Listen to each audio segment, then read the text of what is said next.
Hi team, I hope that you're all well. Today we are going to be doing February's TBR using the Steph Loves Bookopoly board. I'm so excited. This is like one of my favourite videos to do every single month, and I'm usually dead keen with getting my rolls in, and I usually do them like mid-month, but I've learned to stop doing that now because what happens is I get really excited about my next TBR and don't care about my current one anymore. So I've stopped doing that, but this is a week before the video will go up. It's the Sunday, so it's 6 days before the video will go up, so it's closer to the upload date, but it's the weekend, so I need to do this now because otherwise I'll end up having to film it during the evening one night this week, and I already know I can't be bothered, so we're gonna do it now. But I'm really excited. In the month of February, I am going to be taking part in Jade's readathon, which is a Polarthon, and this is running from the 7th to the 13th of February. If you want to know more about Polarthon, I will leave a link to the announcement video in the description box down below. It is hosted by Jade from Jade Ray Reads, my bestie, so go check that out. Naturally my battery's flashing, so do go check that out. It is obviously in the first full week of February, so I am really excited about it, and I do have a TBR set for that, so I will go through that at the end of the video. So that is like the only readathon that I am taking part in February, so I'm really excited and I cannot wait. I'm looking forward to it. I'm hyped. Very hyped. So without further ado, let's get into our first roll and find out what we're going to be reading in the month of Feb. Okay, so last time we ended on community shelf, so that's where we're going to start, and our first roll is, we got 8. 1, 2, 3, 4, 5, 6, 7, 8. A horror or thriller, disturbing the community shelf, and we put a piece of pie in there. So the first roll was for a horror or a thriller, and I'm really excited actually to be picking up more horrors and thrillers this year because I kind of really want to lean into that genre a lot more this year. Turns out I actually really do enjoy thrillers, and I am getting into horrors a bit more, so I would like to be picking them up throughout the year a bit more. I'm sure I said this last month, rather than just focusing on them in October, which is what I tend to do. Tend to save them for October, which is silly. So I'm really excited to pick up No Exit by Taylor Adams. This book has been on my radar for the longest time. I've had the audiobook for a few years now. I don't even know when this actually came out. 2017. I've probably had the audiobook about as long as that, and I've just not read it yet. And then I was gifted this by Amy for New Year, so thank you so much, Amy, for sending me this one. I really do appreciate it, and I'm so excited to give it a read. It's not that long, but I've heard phenomenal things, and I have heard that this is the type of thriller that you can read in one sitting because you just do not want to put it down. So I'm really looking forward to reading this one. On the back it says, a kidnapped little girl locked in a stranger's van. No help for miles, what would you do? Darby Thorne is a college student stranded by a blizzard at a highway rest stop in the middle of nowhere. She's on their way home to see her sick mother. She'll have to spend the night at the rest stop with 4 complete strangers. Then she stumbles across a little girl locked inside one of the parked cars. There is no cell phone reception, no telephone, no way out because of the snow, and she doesn't know which one of the other travellers is a kidnapper. Full of shocking twists and turns, this beautifully written novel will have you on the edge of your seat. So I'm really looking forward to this one, and I'm excited I've managed to get it on my TBR. So this is the first book for February. So roll number 2. Of course we got a double, so that's 8. 1, 2, 3, 4, 5, 6, 7, 8. Sci-fi. And a piece of pie in there. Roll number 2 was a double, so naturally we have to add another roll on the end, but we did get sci-fi, and for this one I am going to go for another shorter book again, and I'm going to go for Annihilation by Jeff Vandermeer. Now this one has been on my radar not too long, but since I went to visit Jade for her birthday last year and I saw it on her shelves, and I was like, oh my god, I never knew you were into those books, and she was like, yeah, I really love that series, it's great. So it's been on my radar since then, and I'm interested in this one. This is like a horror thriller sci-fi type book, and on the back it says, welcome to Area X. An Edenic wilderness, an environmental disaster zone, a mystery for 30 years. The Southern Reach, a secretive government agency, has 11 expeditions to investigate Area X. One has ended in mass suicide, another in hail of gunfire, the 11th in a fatal cancer epidemic. Now 4 women embark on the 12th expedition to the unknown. So I'm really looking forward to this one. This is for a thing a little bit later on in the month, which you'll find out about, but I'm really hyped about reading it, and I'm interested to see if this is going to be up my street. I am looking forward to it. You know me, I love a good sci-fi. Again, something else I kind of want to lean into a little bit more this year is picking up more sci-fi. So yeah, Annihilation for my second book for the month. Rule number 3 is 9. 1, 2, 3, 4, 5, 6, 7, 8, 9. An adult fantasy and a piece of pie in there. My third book for the month is for an adult fantasy, and for this one I'm going to be picking up a book that I'm reading as a part of a book club essentially, which is Cassidy's book club, and I'm going to be picking up The Bone Ships by RJ Barker. I will leave a link to Cassidy's YouTube channel in the description box down below. Please do go and check her out, she's absolutely awesome. But I will also leave a link to her video in the description box down below as well, announcing her book club and announcing the fact that this is the first book we're going to be reading, and this series in general is the first one we're going to be reading. So I'm very excited to pick this one up. I've heard great things and I am really interested in it. So yeah, on the back it says 2 nations at war, a prize beyond compare. For generations the 100 Isles have built their ships from the bones of ancient dragons to fight an endless war. The dragons disappeared, but the battles for supremacy persisted. Now the first dragon in centuries have been spotted in far-off waters, and both sides see a chance to shift the balance of power in their favour, because whoever catches it will win not only glory, but the war. So very hyped for this one. Haven't read from RJ Barker before, but I do have another book on my shelves from them, which is Age of Assassins, and I believe that we're going to read this series and then move on to that one possibly, I think. So I'm very excited to read this one, and I am hyped to try and get back into my adult fantasy as well. If you've been here for a while, you'll know that I kind of slumped hard towards the end of 2021 and I haven't been picking up any adult fantasy, so I'm really looking forward to try and get back into it, and I think this one will be a really good one to get into. I haven't read many dragon books either, so I'm really excited. Rule number 4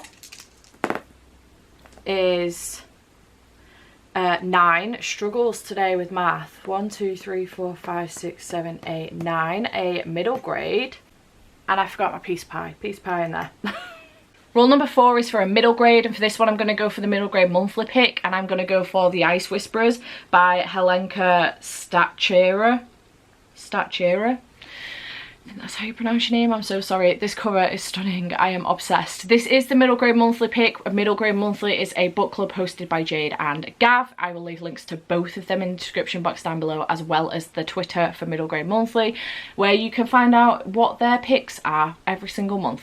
And on the back, this one says, a frozen land awaits. When Bella is summoned to stay with her uncle in deepest Siberia, she uncovers a secret she was never meant to find.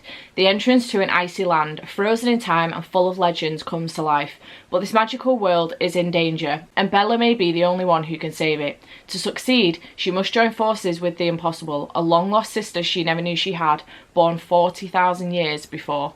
I'm so interested in this one. It sounds really fantastic, so very excited, and there is the odd illustration in here as well, which will break this up very nicely. Love a good middle grade, and this is perfect for Polarthon. If you're taking part and you've been wondering what to read, this would be perfect.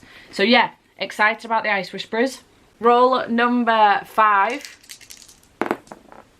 is 9. What's going on? 1, 2, 3, 4, 5, 6, 7, 8, 9. A chance card. Oh, good lord, come hither, please. Just one of you. I only need one.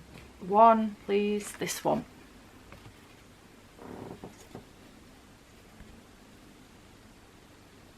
Which is The Grey Bastards by Jonathan French. Roll number 5 brought us a chance card, and for this one, this is a set of books that I really want to read and get to, and I've been avoiding for whatever reason. So we've got The Grey Bastards by Jonathan French, and I am hyped about this one. I got this last year, I think, and I picked it up. I keep saying this and I still not checked out my facts on this, but I've picked it up on the basis that I think it's Cody that's mentioned this one previously, and it sounds really, really interesting. If I'm wrong on that, again, I apologize. I've said this in about 4 different videos now, but I'm fairly certain it's Cody who I've gotten this, not specifically recommendation from, but you know, one of her videos. So I'm really, really excited about it. I'm a bit nervous because again, it's another adult fantasy that I'm adding to my TBR, and I have been slumping hard with adult fantasy, but I am also really excited. So on the back it says, Jackal is proud to be a grey bastard, member of a sworn brotherhood of half-orcs. Unloved and unwanted in civilized society, the bastards eke out a hard life in desolate no man's land called the Lots, protecting frail and noble human civilization from the invading bands of vicious full-blooded orcs. But on the heels of the ultimate betrayal, Jackal will start to question where his true loyalties lie. I'm so fascinated by the fact that this is an orc story, because I've never read about orcs before, whether they be half-blooded or full-blooded, so I'm really, really interested in that, and I'm really excited. I also kind of find him quite attractive. So I am looking forward to this one. I'm fairly certain that the latest in this series has just come out as well, so hyped about that, although I am starting 2 new series with the Bone Ships and the Grey Bastards, but we're not going to talk about that. Roll number 6. Oh, fuck me. It's a double 6. 1, 2, 3, 4, 5, 6. A community shelf card. Shit the bed. What do we... That's not the right way. Most recent purchase. Shine a light, okay. And a piece of pie in there. We then rolled our second double. So we're adding 2 rolls to the end of this. But for our 6th and what should have been final book, but isn't because we've got a 7th and an 8th at this point anyway, I did land on Community Shelf, and the prompt for this was most recent purchase. Now, my most recent purchase in my head means a book that I have purchased myself, not a book gifted, not a book sent to me by a publisher. However, I am going to bend the rules for this. I mean, on the basis it's my game, I can bend the rules however the fuck I want, but I am going to bend the rules for this one on the basis that the book that I was most recently gifted today is a book that I fully intended on buying myself. Then the publisher reached out and asked me did I want a finished copy of the book, and I was like, sure, let's go. But in my mind, it was a book I was going to purchase. I haven't needed to because thanks to the publisher they sent it me anyway, and it is Good Girl Complex by Elle Kennedy, which is one of my most anticipated books of the year. I'm not gonna lie, I love Elle Kennedy. I binged the Off-Campus series last year and adored it. I still need to read the last one that just came out towards the back end of the year, The Legacy, but I binged the Off-Campus series and I did start Briar's You. I have all of the books now for those, so I may do like an Elle Kennedy binge at some point with those, but this is not going to be included in it because I want to read it this month. But this comes out on the 1st of February for those of you in the UK, and I'm really hyped about it. And this looks completely different to anything she's published before as well. I think previously she has self-published before, and this is traditionally published, which is really exciting for her. So this one says she does everything right, so what could go wrong? Mackenzie Mac Cabot is a people pleaser. It's exhausting really, always following the rules. Mac has dreams of her own, but to please her parents she moves to the beachside town of Avalon Bay to get her college degree. 20-year-old Mac has plenty of practice suppressing her wilder impulses, but when she meets local bad boy Cooper Hartley, that ability is suddenly tested. Cooper is rough around the edges, raw, candid, a threat to her ordered existence. Their friendship soon becomes the realest thing in her life. Despite his disdain for the trust fund kids he sees coming and going from his town, Cooper soon realises Mac isn't just another rich clone and falls for her hard. But as Mac finally starts feeling appreciated by Cooper and his friends, the secret he's been keeping from her threatens the only place she's ever felt is home.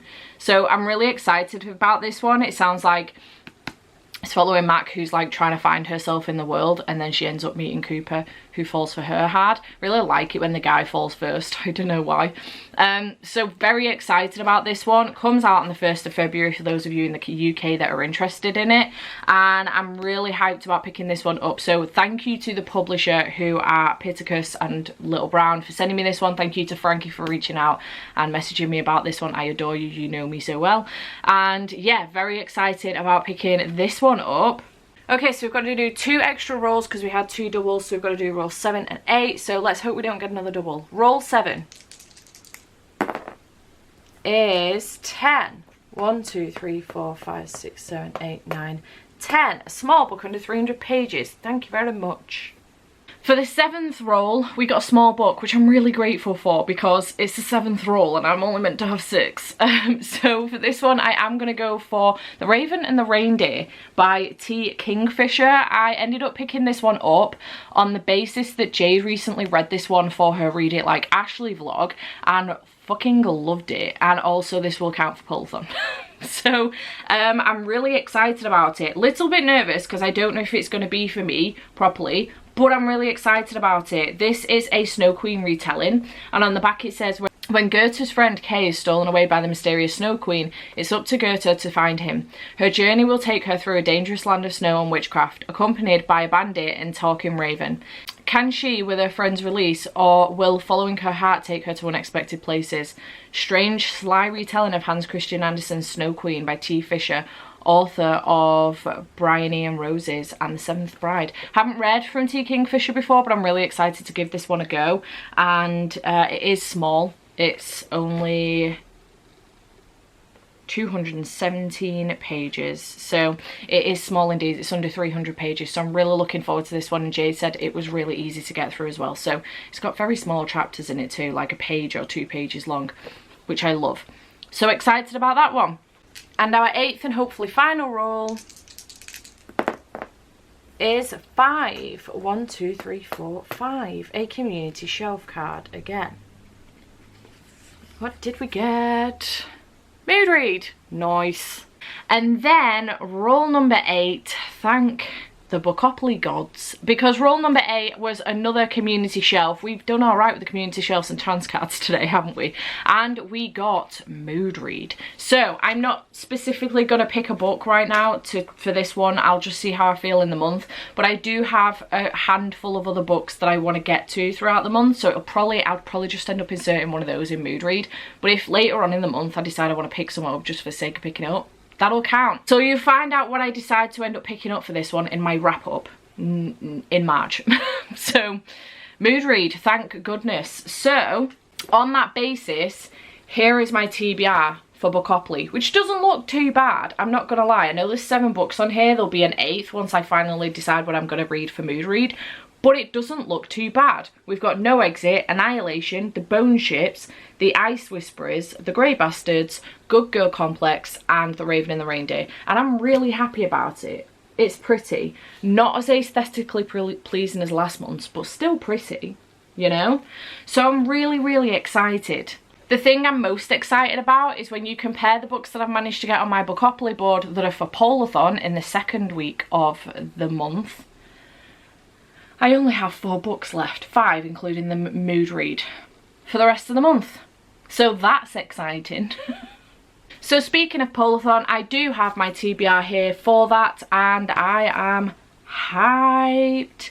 I have been asked to be one of Pris's, is it like a team leader? I don't know. I've been asked to be one of her, like, underneath hers anyway, along with Sasha from The Wild Sasha. Again, I'll link both Pris and Sasha in the description box down below. And I'm so excited, so grateful to Pris for asking me to do this, and I'm so hyped to be like involved in Polarthon this year. So, because I adore Jade and I adore Polarthon. I just think it's such a great readathon, such a great concept, and she puts her heart and soul into it every single year. So very excited. And on that basis, I am a animal. And I am also one of the sea animals. So I'm very, very hyped. So yeah, my TBR is looking pretty good and I'm looking forward to it. Our prompts for the animal friend. The first one is for a book that has cozy vibes, and for this one I am going to go for Winter House by Ben Gutterson. This was one of the middle grade monthly picks last year and I just didn't get round to it in the month, and it's cozy in the sense that this is kind of like a middle grade cozy mystery type book. I'm going to say it's cozy, so I think that this is going to be a really nice read. I can sit down with it, curl up with it and just get through it. Maybe not in one sitting, but you know, I just think it's going to be dead chill. Jade said like it's a really easy read and it is super chill, and the illustrations in here as well. There are many illustrations, so I am looking forward to this one. The synopsis for this says, Orphan Elizabeth Summers' malevolent Aunt Purdy and Uncle Burlap ships her off to an ominous winter house hotel owned by the peculiar Norbridge Falls. Upon arrival, Elizabeth quickly discovers that Winter House has many charms, most notably its massive library. It's not long before she locates a magical book of puzzles that will unlock a mystery involving Norbridge and his sinister family. But as she uncovers the hotel's secrets, Elizabeth starts to realise that she is somehow connected to Winter House for better or for worse. Mystery, adventure and beautiful writing combine in this exciting debut within Hotel Full of Secrets. I think that sounds kind of cozy, you know? So I am very excited about this. I also think that in a general, this cover is quite cozy. I just love it. So I'm going for Winter House for this prompt and I'm very excited about it. Prompt number 2 is for a snowy cover. Now my edition of this book doesn't specifically have a snowy cover, which is a bummer, but I do know that there is an edition with a snowy cover. So the book I'm picking for this one is No Exit by Taylor Adams, which you've just seen is on my Bookopoly TBR. And the cover that I'm talking about is this one. So Jade has said that if specifically your edition doesn't have something on the cover that I'm requesting, but you know of an edition that does, that it counts. So I'm really excited about that because this edition does have snow on the cover, mine just doesn't. It's just a hand print essentially on a window. You could kind of perceive, you know that that's snow in the background, but essentially you can't fully perceive it, you know, whatever. It counts. I'm excited. I know it's not a fantasy, but, and again, I know Winter House isn't a fantasy, but so long as it fits the prompt, it doesn't have to be a fantasy, just FYI. You only really, in theory, need to read one polar fantasy, and that's the final prompt. So just FYI. So I'm going to read No Exit and I'm really looking forward to it. Again, a short one. It should be an easy, fast-paced read. I'm not going to read the synopsis out to you again. You've already heard it. Looking forward to this one. Then we have Animal Friend, and for this one, obviously, I'm going to pick The Raven and the Reindeer by T. Kingfisher. It's got a raven in it. It's got a reindeer in it. Animal Friend. So yeah, again, no need for me to read the synopsis out for you on this one. You know it. I've just told you. This is going on my TBR. Then we have a book with an Arctic setting, and for this one, this was a very last minute change. I literally made this change yesterday during my sprints for my 24-hour readathon with my patrons, because somebody said that I should put this on my Polarthon TBR because I've been wanting to read it for so long. I really have. And that is The Simple Wild by K.A. Tucker. Now I know you didn't see that coming, did you? And I didn't think that this would necessarily count for anything for Polarthon, so I didn't even think to try it, but somebody said that it does because this is set in Alaska, which has, you know, in general, Alaska has an Arctic setting. It's very fucking cold in Alaska and it always snows. Calla Fletcher wasn't even 2 when her mother took her and fled Alaska, unable to handle the isolation of extreme rural lifestyle, leaving behind Calla's father, Ren Fletcher, in the process. Calla never looked back, and at 26, a busy life in Toronto is all she knows. But when Calla learns that Ren's days may be numbered, she knows that it's time to make the long trip back to the remote frontier town of her birth to attempt to fix their estranged relationship. She braves the roaming wild, the odd daylight hours, the exorbitant prices, and even the occasional dear God outhouse, all for the chance to connect with her father, a man who, despite his many faults, she can't help but care for. While she struggles to adjust to this rugged new environment, Jonah, the unkempt, obnoxious Alaskan pilot who helps keep her father's charter plane company operational, can't imagine calling anywhere else home. And he's clearly waiting with one hand on the throttle to fly this girl to the city, back to where she belongs, convinced that she's too pampered to handle the wild. Jonah is pretty right. Jonah is probably right, but Calla is determined to prove him wrong. As time passes, she unexpectedly finds herself forming a bond with the burly pilot. As his undercurrent of disapproval dwindles, it's replaced by friendship, or perhaps something deeper. But Calla is not in Alaska to stay, and Jonah will never leave. It would be foolish of her to kindle a romance to take the same path her parents tried and failed at years ago. It's simple truth that turns out to be not so simple after all. It doesn't sound like it's necessarily like an Arctic specific setting, but Alaska in general, I think of Arctic vibes when in Alaska. Some of my books could be kind of swapped out a little bit, maybe swapped around a little bit. There is snow on the cover for Winter House, so maybe the Arctic setting, because it's in the middle of a snowstorm, for No Exit could be swapped out, and this could be the cozy book. So they are interchangeable if it turns out this isn't specifically an Arctic setting, but I would say Alaska is. Maybe, I don't know. The fact that they're interchangeable is really helpful though.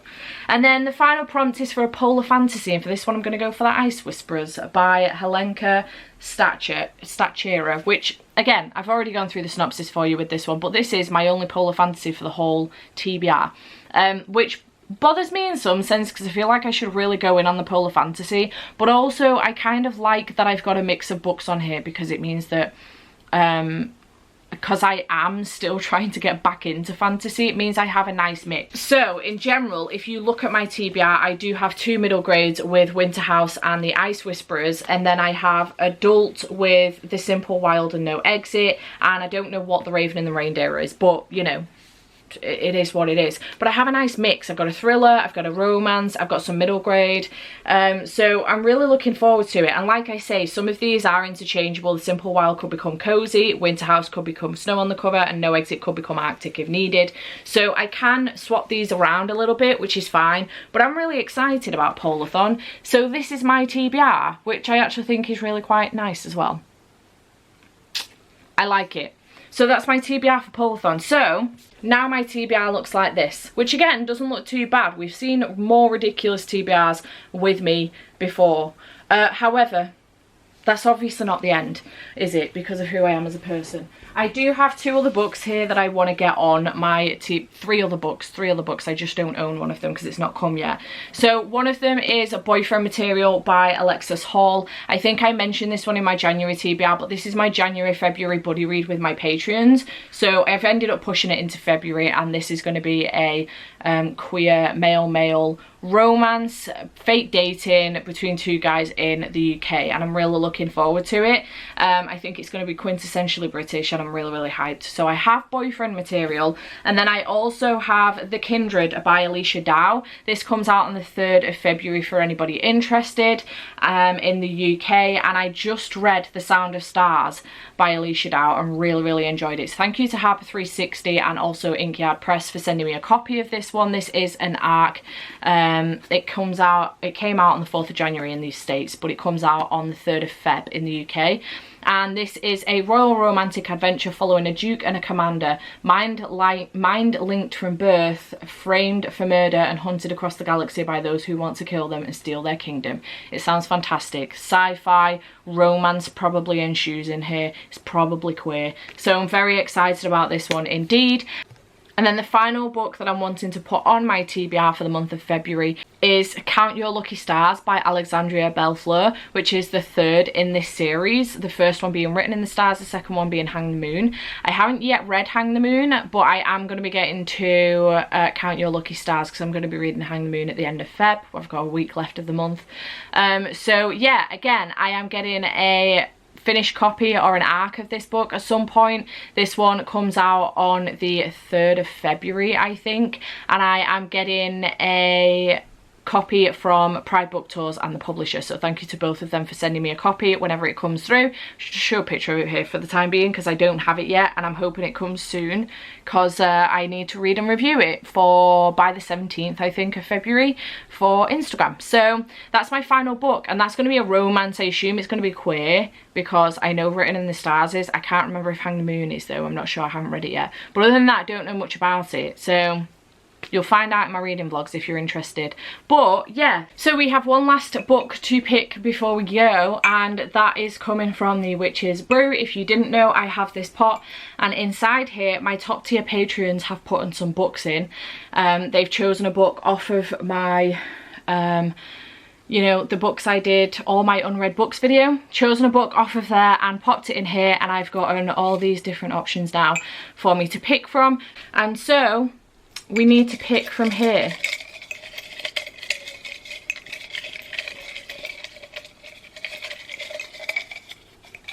Let's go for this one. Is that upside down? No. Oh, fuck me, Amy. Oh, Jesus Christ. Okay, we have Shadow of the Gods by John Gwynne. Amy. Okay, I'm really excited about reading this. I'm not disappointed by any means. But my TBR is fucking huge already. So this one is a fantasy, adult fantasy. I'm fairly certain I got it from the Broken Binding. I'm fairly certain this is the, yeah, it's the signed one by John Gwynne.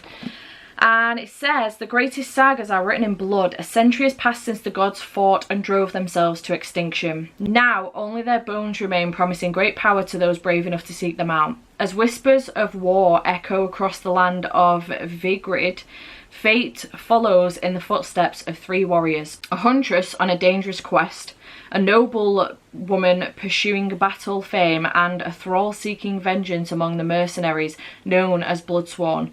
All three will shape the fate of the world as it once more falls under the shadow of the gods. Set in the brand new Norse-inspired world and packed with myth, magic and bloody vengeance, The Shadow of the Gods begins an epic fantasy saga from best-selling author John Gwynne. Haven't read from John Gwynne. I'm really satisfied by the fact that this is a hardback, but it will lay flat wherever it's open. Haven't read from John Gwynne before. Very excited. I do have Malice on my TBR, but it looks like Shadow of the Gods is going to be my first John Gwynne. So thank you, Amy, for popping this one in. No thanks to the Witch's Brew mug for pulling that one out this month. But I am excited to pick it up. I'm just a little bit terrified because my TBR is already huge. So yeah, thanks, Amy, for popping that one in. And now, this is getting ridiculous. This is now what my TBR looks like. Now, on the basis 5 of these will be pulled out by the second week of the month. That's fine. And whatever I read in the first week of the month, you know, but I'm just still a little bit terrified. But I am very excited about all of them, so I can't wait. I'm really excited that there's a lot of romance on there, and I'm really excited that there's quite a bit of fantasy, adult fantasy on there as well, so I'm hyped. I cannot wait. So yeah, I hope you have enjoyed this video. Let me know in the comments down below what you're excited about reading in February. Have you got any of these books on your radar? Let me know. And I hope you have enjoyed this video, and I shall see you in the next one. Bye for now.